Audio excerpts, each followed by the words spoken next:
شروع اللہ کے نام سے جو بڑا مہربان نہایت رحم والا ہے۔ صاد، قسم ہے قرآن کی جو نصیحت دینے والا ہے کہ تم حق پر ہو، مگر جو لوگ کافر ہیں وہ غرور اور مخالفت میں ہیں۔ ہم نے ان سے پہلے بہت سی امتوں کو ہلاک کر دیا تو وہ عذاب کے وقت لگے فریاد کرنے اور وہ رہائی کا وقت نہیں تھا، اور انہوں نے تعجب کیا کہ ان کے پاس انہی میں سے ہدایت کرنے والا آیا، اور کافر کہنے لگے کہ یہ تو جادوگر ہے، جھوٹا۔ کیا اس نے اتنے معبودوں کی جگہ ایک ہی معبود بنا دیا؟ یہ تو بڑی عجیب بات ہے۔ تو ان میں جو معزز تھے وہ چل کھڑے ہوئے اور بولے کہ چلو اور اپنے معبودوں کی پوجا پر قائم رہو، بے شک یہ ایسی بات ہے جس سے تم پر شرف و فضیلت مقصود ہے۔ یہ پچھلے مذہب میں ہم نے کبھی سنی ہی نہیں، یہ بالکل بنائی ہوئی بات ہے۔ کیا ہم سب میں سے اسی پر نصیحت کی کتاب اتری ہے؟ نہیں، بلکہ یہ میری نصیحت کی کتاب سے شک میں ہیں، بلکہ انہوں نے ابھی میرے عذاب کا مزہ نہیں چکھا۔ کیا ان کے پاس تمہارے پروردگار کی رحمت کے خزانے ہیں جو غالب اور بہت عطا کرنے والا ہے؟ یا آسمانوں اور زمین اور جو کچھ ان میں ہے ان سب پر انہی کی حکومت ہے، تو چاہیے کہ رسیاں تان کر آسمانوں پر چڑھ جائیں۔ یہاں شکست کھائے ہوئے گروہوں میں سے یہ بھی ایک لشکر ہے۔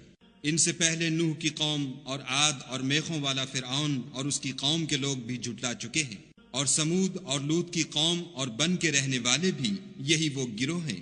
ان سب نے پیغمبروں کو جھٹلایا تو میرا عذاب ان پر آ واقع ہوا، اور یہ لوگ تو صرف ایک زور کی آواز کا جس میں شروع ہوئے پیچھے کچھ وقفہ نہیں ہوگا انتظار کرتے ہیں، اور کہتے ہیں کہ اے ہمارے پروردگار ہم کو ہمارا حصہ حساب کے دن سے پہلے ہی دے دے۔ اے پیغمبر صلی اللہ علیہ وآلہ وسلم، یہ جو کچھ کہتے ہیں اس پر صبر کرو، اور ہمارے بندے داؤد کو یاد کرو جو صاحب قوت تھے اور بے شک وہ رجوع کرنے والے تھے۔ ہم نے پہاڑوں کو ان کے زیر فرمان کر دیا تھا کہ صبح و شام ان کے ساتھ خدائے پاک کا ذکر کرتے تھے، اور پرندوں کو بھی کہ جمع رہتے تھے، سب ان کے فرما بردار تھے۔ اور ہم نے ان کی بادشاہی کو مستحکم کیا اور ان کو حکمت عطا فرمائی اور خصومت کی بات کا فیصلہ سکھایا۔ بھلا تمہارے پاس ان جھگڑنے والوں کی بھی خبر آئی ہے جب وہ دیوار پھاند کر اندر داخل ہوئے؟ جس وقت وہ داؤد کے پاس آئے تو وہ ان سے گھبرا گئے۔ انہوں نے کہا کہ خوف نہ کیجیے، ہم دونوں کا ایک مقدمہ ہے کہ ہم میں سے ایک نے دوسرے پر زیادتی کی ہے، تو آپ ہم میں انصاف سے فیصلہ کر دیجیے اور بے انصافی نہ کیجیے گا، اور ہم کو سیدھا رستہ دکھا دیجیے۔ کیفیت یہ ہے کہ یہ میرا بھائی ہے، اس کے ہاں 99 دمبیاں ہیں اور میرے پاس ایک دمبی ہے، یہ کہتا ہے کہ یہ بھی میرے حوالے کر دے، اور گفتگو میں مجھ پر زبردستی کرتا ہے۔ انہوں نے کہا کہ یہ جو تیری دمبی مانگتا ہے کہ اپنی دمبیوں میں ملا لے، بے شک تم پر ظلم کرتا ہے، اور اکثر شریک ایک دوسرے پر زیادتی ہی کیا کرتے ہیں۔ ہاں جو ایمان لائے اور عمل نیک کرتے رہے، اور ایسے لوگ بہت کم ہیں۔ اور داؤد نے خیال کیا کہ اس واقعے سے ہم نے ان کو آزمایا ہے، تو انہوں نے اپنے پروردگار سے مغفرت مانگی اور جھک کر گر پڑے اور خدا کی طرف رجوع کیا، تو ہم نے ان کو بخش دیا، اور بے شک ان کے لیے ہمارے ہاں قرب اور عمدہ مقام ہے۔ اے داؤد، ہم نے تم کو زمین میں بادشاہ بنایا ہے، تو لوگوں میں انصاف کے فیصلے کیا کرو، اور خواہش کی پیروی نہ کرنا کہ وہ تمہیں خدا کے رستے سے بھٹکا دے گی۔ جو لوگ خدا کے رستے سے بھٹکتے ہیں ان کے لیے سخت عذاب تیار ہے کہ انہوں نے حساب کے دن کو بھلا دیا۔ اور ہم نے آسمان اور زمین کو اور جو کائنات ان میں ہے اس کو خالی از مصلحت نہیں پیدا کیا۔ یہ ان کا گمان ہے جو کافر ہیں، سو کافروں کے لیے دوزخ کا عذاب ہے۔ جو لوگ ایمان لائے اور عمل نیک کرتے رہے، کیا ان کو ہم ان کی طرح کر دیں گے جو ملک میں فساد کرتے ہیں، یا پرہیزگاروں کو بدکاروں کی طرح کر دیں گے؟ یہ کتاب جو ہم نے تم پر نازل کی ہے بابرکت ہے، تاکہ لوگ اس کی آیتوں میں غور کریں اور تاکہ اہل عقل نصیحت پکڑیں۔ اور ہم نے داؤد کو سلیمان عطا کیے، بہت خوب بندے تھے، اور وہ خدا کی طرف رجوع کرنے والے تھے۔ جب ان کے سامنے شام کو خاصے کے گھوڑے پیش کیے گئے تو کہنے لگے کہ میں نے اپنے پروردگار کی یاد سے غافل ہو کر مال کی محبت اختیار کی، یہاں تک کہ آفتاب پردے میں چھپ گیا۔ بولے کہ ان کو میرے پاس واپس لاؤ، پھر ان کی ٹانگوں اور گردنوں پر ہاتھ پھیرنے لگے۔ اور ہم نے سلیمان کی آزمائش کی اور ان کے تخت پر ایک دھڑ ڈال دیا، پھر انہوں نے خدا کی طرف رجوع کیا اور دعا کی کہ اے پروردگار مجھے مغفرت کر اور مجھ کو ایسی بادشاہی عطا کر کے میرے بعد کسی کو شایع نہ ہو، بے شک تو بڑا عطا فرمانے والا ہے۔ پھر ہم نے ہوا کو ان کے زیر فرمان کر دیا کہ جہاں وہ پہنچنا چاہتے ان کے حکم سے نرم نرم چلنے لگتی، اور دیووں کو بھی ان کے زیر فرمان کیا، یہ سب عمارتیں بنانے والے اور غوطہ مارنے والے تھے۔ اور اوروں کو بھی جو زنجیروں میں جکڑے ہوئے تھے۔ ہم نے کہا یہ ہماری بخشش ہے، چاہو تو احسان کرو یا چاہو تو رکھ چھوڑو، تم سے کچھ حساب نہیں ہے۔ اور بے شک ان کے لیے ہمارے ہاں قرب اور عمدہ مقام ہے۔ اور ہمارے بندے ایوب کو یاد کرو جب انہوں نے اپنے رب کو پکارا کہ بار الہ شیطان نے مجھ کو ایذا اور تکلیف دے رکھی ہے۔ ہم نے کہا کہ زمین پر لات مارو، دیکھو یہ چشمہ نکل آیا، نہانے کو ٹھنڈا اور پینے کو شیریں۔ اور ہم نے ان کو اہل و عیال اور ان کے ساتھ ان کے برابر اور بخشے، یہ ہماری طرف سے رحمت اور عقل والوں کے لیے نصیحت تھی۔ اور اپنے ہاتھ میں جھاڑو لو اور اس سے مارو اور قسم نہ توڑو، بے شک ہم نے ان کو ثابت قدم پایا، بہت خوب بندے تھے، بے شک وہ رجوع کرنے والے تھے۔ اور ہمارے بندوں ابراہیم اور اسحاق اور یعقوب کو یاد کرو جو قوت والے اور صاحب نظر تھے۔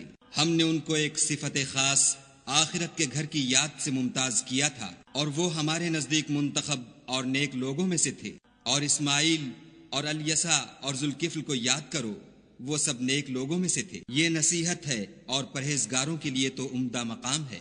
ہمیشہ رہنے کے باغ جن کے دروازے ان کے لیے کھلے ہوں گے، ان میں تکیے لگائے بیٹھے ہوں گے، اور کھانے پینے کے لیے بہت سے میوے اور شراب منگاتے رہیں گے، اور ان کے پاس نیچی نگاہ رکھنے والی اور ہم عمر عورتیں ہوں گی۔ یہ وہ چیزیں ہیں جن کا حساب کے دن کے لیے تم سے وعدہ کیا جاتا تھا۔ یہ ہمارا رزق ہے جو کبھی ختم نہیں ہوگا۔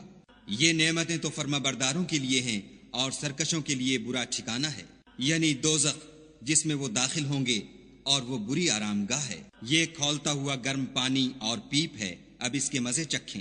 اور اسی طرح کے اور بہت سے عذاب ہوں گے۔ یہ ایک فوج ہے جو تمہارے ساتھ داخل ہوگی، ان کو خوشی نہ ہو، یہ دوزخ میں جانے والے ہیں۔ کہیں گے بلکہ تم ہی کو خوشی نہ ہو، تم ہی تو یہ بلا ہمارے سامنے لائے ہو، سو یہ برا ٹھکانہ ہے۔ وہ کہیں گے اے پروردگار جو اس کو ہمارے سامنے لایا ہے اس کو دوزخ میں دونا عذاب دے۔ اور کہیں گے کیا سبب ہے کہ یہاں ہم ان شخصوں کو نہیں دیکھتے جن کو بروں میں شمار کرتے تھے؟ کیا ہم نے ان سے ٹھٹھا کیا ہے یا ہماری آنکھیں ان کی طرف سے پھر گئی ہیں؟ بے شک یہ اہل دوزخ کا جھگڑنا برحق ہے۔ کہہ دو کہ میں تو صرف ہدایت کرنے والا ہوں، اور خدائے یکتا اور غالب کے سوا کوئی معبود نہیں۔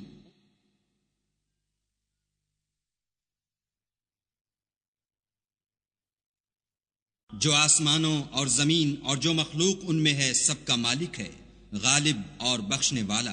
کہہ دو کہ یہ ایک بڑی ہولناک چیز کی خبر ہے جس کو تم دھیان میں نہیں لاتے۔ مجھ کو اوپر کی مجلس والوں کا جب وہ جھگڑتے تھے کچھ بھی علم نہ تھا۔ میری طرف تو یہی وحی کی جاتی ہے کہ میں کھلم کھلا ہدایت کرنے والا ہوں۔ جب تمہارے پروردگار نے فرشتوں سے کہا کہ میں مٹی سے انسان بنانے والا ہوں، جب اس کو درست کر لوں اور اس میں اپنی روح پھونک دوں تو اس کے آگے سجدے میں گر پڑنا۔ تو تمام فرشتوں نے سجدہ کیا مگر شیطان اکڑ بیٹھا اور کافروں میں ہو گیا۔ خدا نے فرمایا کہ اے ابلیس، جس شخص کو میں نے اپنے ہاتھوں سے بنایا اس کے آگے سجدہ کرنے سے تجھے کس چیز نے منع کیا؟ کیا تو غرور میں آ گیا یا اونچے درجے والوں میں تھا؟ بولا کہ میں اس سے بہتر ہوں کہ تو نے مجھ کو آگ سے پیدا کیا اور اسے مٹی سے بنایا۔ کہا یہاں سے نکل جا، تو مردود ہے، اور تجھ پر قیامت کے دن تک میری لعنت پڑتی رہے گی۔ کہنے لگا کہ میرے پروردگار مجھے اس روز تک کہ لوگ اٹھائے جائیں مہلت دے۔ کہا تجھ کو مہلت دی جاتی ہے اس روز تک جس کا وقت مقرر ہے۔ کہنے لگا کہ مجھے تیری عزت کی قسم میں ان سب کو بہکاتا رہوں گا سوا ان کے جو تیرے خالص بندے ہیں۔ کہا سچ ہے اور میں بھی سچ کہتا ہوں کہ میں تجھ سے اور جو ان میں سے تیری پیروی کریں گے سب سے جہنم کو بھر دوں گا۔ اے پیغمبر صلی اللہ علیہ وآلہ وسلم، کہہ دو کہ میں تم سے اس کا صلہ نہیں مانگتا اور نہ میں بناوٹ کرنے والوں میں ہوں۔ یہ قرآن تو اہل عالم کے لیے نصیحت ہے، اور تم کو اس کا حال ایک وقت کے بعد معلوم ہو جائے گا۔